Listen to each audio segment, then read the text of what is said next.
So Apple TV, Apple Plus, has a docuseries coming out April 22nd that features Magic Johnson. And in this docuseries, they're talking about Magic Johnson's life. They're talking about him playing for the Lakers, his family. And as a part of that, they talk about when when Howard Stern came on his ill-fated late-night show that Magic Johnson hosted. And Howard Stern made some comments directly to his face, joked with him how much fun Magic had to have had by catching AIDS. Magic has to correct him, saying it was HIV. He talked about that how Howard Stern, how he was blacker. He was blacker than Magic Johnson. Told him he should have used he should use Ebonics on the show. And so Magic has been quoted as saying, "Man, I wanted to punch the guy." But the thing that caught me the most when I saw this, when I saw the segment, was that Magic said that, well, you know what, the bookers, the producers, hey, they ran the show, and really that was nothing more than I could do. And I thought about that for a second, and you know, one of the things that I think people do, people are very quick to talk about how so-and-so has power. You hear that all the time. The most powerful person in music, the most powerful person in Hollywood, the most powerful person in media, and oh, how much power. I remember when Michael Jordan was in the NBA, and folks talked about Michael Jordan is the most powerful basketball player in the NBA. Folks say right now that LeBron James is the most powerful person. And what I often have to remind people is that no, Michael and LeBron, in this case Magic, no, they had influence. They had influence. They had leverage. They didn't have power. They didn't own. They didn't control. They had leverage and influence. In fact, when Michael Jordan came out of retirement to play for the Washington Wizards, the Wizards had never in their history made more money. They had never made a profit. Stands were filled. Then Michael decided that, you know what, I'm done playing. So he said, I'm going back to get my job. So he walked into a meeting with Ted Leonsis, who was the owner of the Washington Wizards. And he comes in and getting his job back. Abe Pollan is sitting across the table. And Abe Pollan says, well, Michael, you know what? We're going to go another direction. Abe Pollan hands him a $10 million check. He thanks him for his services. Michael, he's confused. What's going on? Michael gets pissed off. Michael gets up, walks out, leaves a $10 million check on the desk. And Michael storms out, gets in his Jaguar, drives off the lot. And folks are like, oh my God, I can't believe that happened to Michael Jordan. And I said, when I read the book, I said, Michael Jordan learned the difference between leverage, influence, and power. And we were talking about this idea of power, Tanya, Monique, Scott. I'm always trying to explain to people, you better know the difference between the three, because we too often make the mistake by saying somebody has power when all they have is leverage and influence. Scott.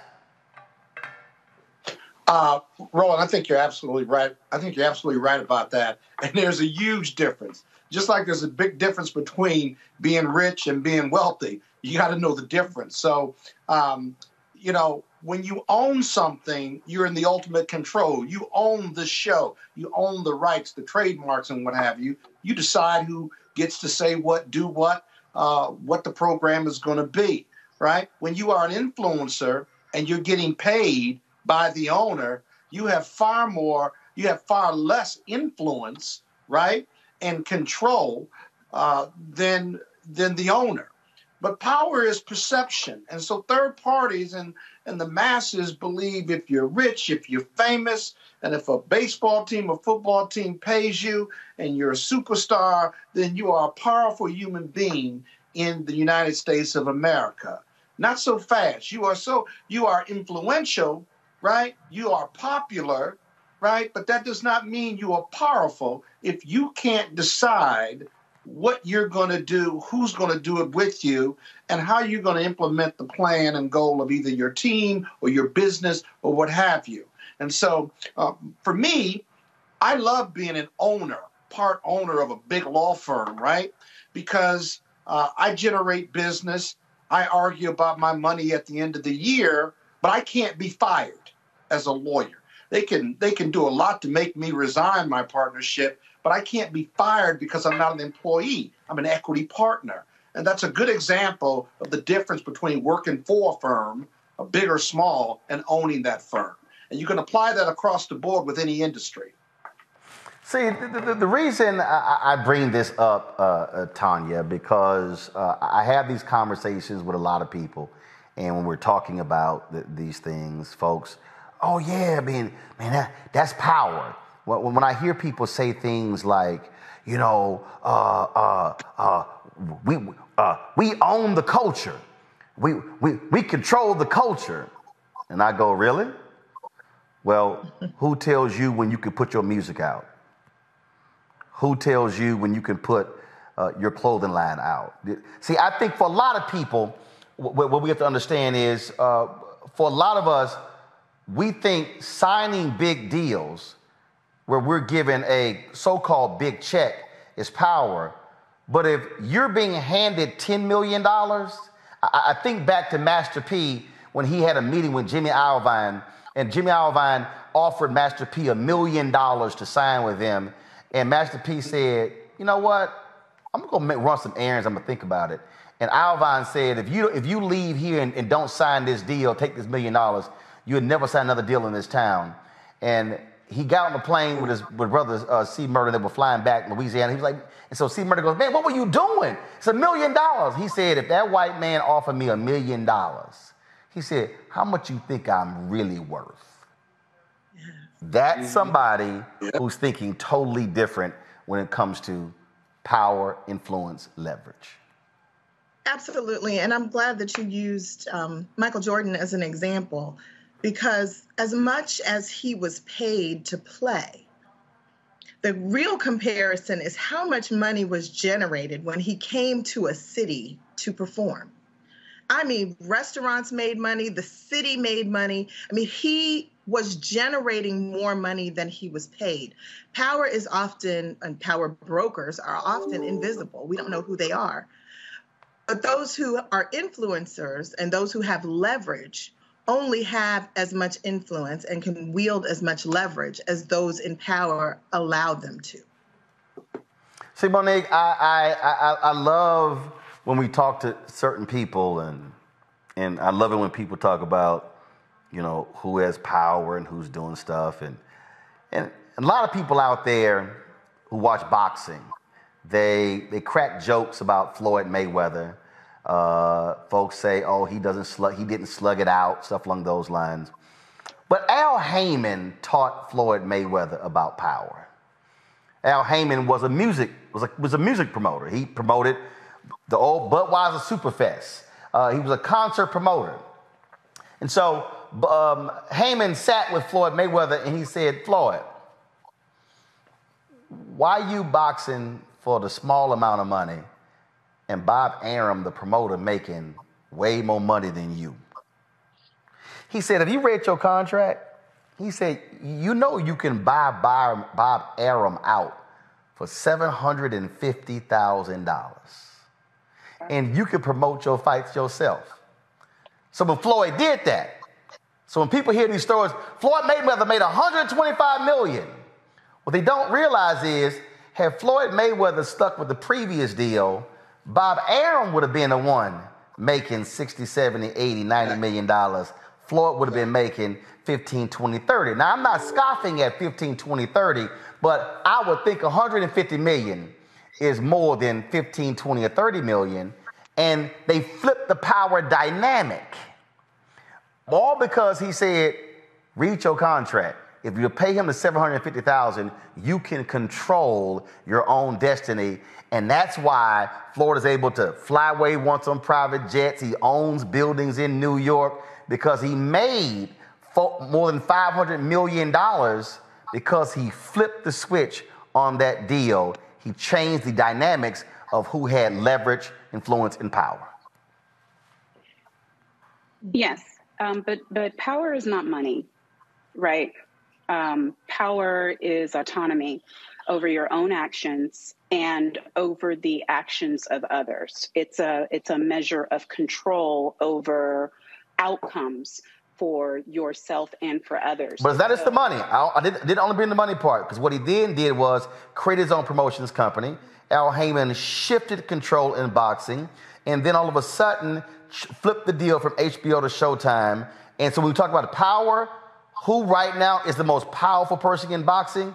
It's a black man named Al Heyman, because he understood the money dynamics and also how the system works. Go ahead. Right. I'm really, my analysis is just about the difference between power and leverage and influence. And, you know, Bob Maxwell always talks about how leadership is influence. So if you are able to influence other people, it's a leadership dynamic. It's not necessarily a power dynamic. Power means you may also be able to influence and control other people, but you don't necessarily have to use it that way. So Joe Biden doesn't make near the most amount of money in the world by any stretch of the imagination, but he's arguably the most powerful because the decisions that he makes affect a globe. When we are talking about personal power and personal autonomy, that is something different. That means that I decide if I go to work or if I don't, if that's what I want to do with my power, or perhaps it means that I utilize it in order to make the lives of others better, but I have it at my disposal to be able to do. So I just think that the conversation is more nuanced than that there are people who have a lot of power and who are terrible leaders and have zero influence, and there's a difference, obviously, between being an influencer and that you have followers, like 1 million people following you, but you couldn't get that 1 million people to pay $1. So in all the different lanes, it depends on what the true definition is that you hope to utilize it for, and whether your power is individual or collective. Say with voting, we all have power, because as powerful as Joe Biden is, we control whether he's in or out. So I just think there are lots of different ways that we can look at this. Of course. I don't think that the person who goes to a job is necessarily less powerful because they choose to not have their autonomy in that area, but they may be able to well exert it in others. So, well, and again, the person who goes to a job is a lot different than the person who can call them and say, you don't have a job today.